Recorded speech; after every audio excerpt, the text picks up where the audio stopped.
அஸ்ஸலாமு அலைக்கும் வரஹ்மத்துல்லாஹி வபரகாத்துஹு. வெல்கம் டு பானு வீட்டு கிச்சன்.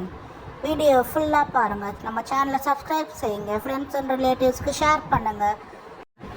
இன்றைக்கி நம்ம வீடியோவில் பாரம்பரிய கருப்பு எள்ளு சட்னி எப்படி செய்கிறதுன்னு பார்க்க போகிறோம். வாங்க வீடியோக்குள்ளே போகலாம். கடாய் காய வச்சுட்டு கருப்பு எள்ளு 50 சேர்த்துருக்கோம். சிம்மில் வச்சு வறுத்துக்குருவோம். எள்ளு எல்லாருக்கும் ரொம்ப நல்லது. எள்ளு வெடிக்கிற வரைக்கும் நம்ம வறுப்போம்.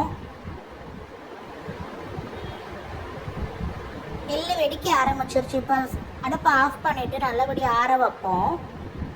மிக்ஸி ஜாரில் தேங்காய் சில்லு சேர்த்துக்கோங்க. பட்டை மிளகாய் சேர்த்துக்கிறோங்க. 2 பல்லு பூண்டு சேர்த்துக்கிறோம். நம்ம வறுத்து ஆற வச்ச கருப்பு எள்ளு சேர்த்துக்கிறோம். தேவையான அளவு உப்பு சேர்த்துக்கிறோம்.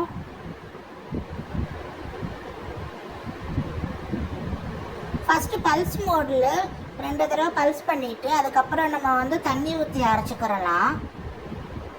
இப்போ நல்லா கொரகொரண்டு அரைச்சி வந்துருச்சு பல்ஸ் பண்ணிவிட்டு. இப்போ நம்ம தேவையான அளவு தண்ணி ஊற்றி நல்லா வலுவலுன்னு அரைச்சிக்கிடுவோம். இது எள்ளுங்கிறது எல்லாருக்கும் ரொம்ப ரொம்ப நல்லது. எல்லாரும் சாப்பிடலாம். அருமையான பாரம்பரிய கருப்பு எள்ளு சட்னி ரெடி. அல்ஹம்துலில்லாஹ்.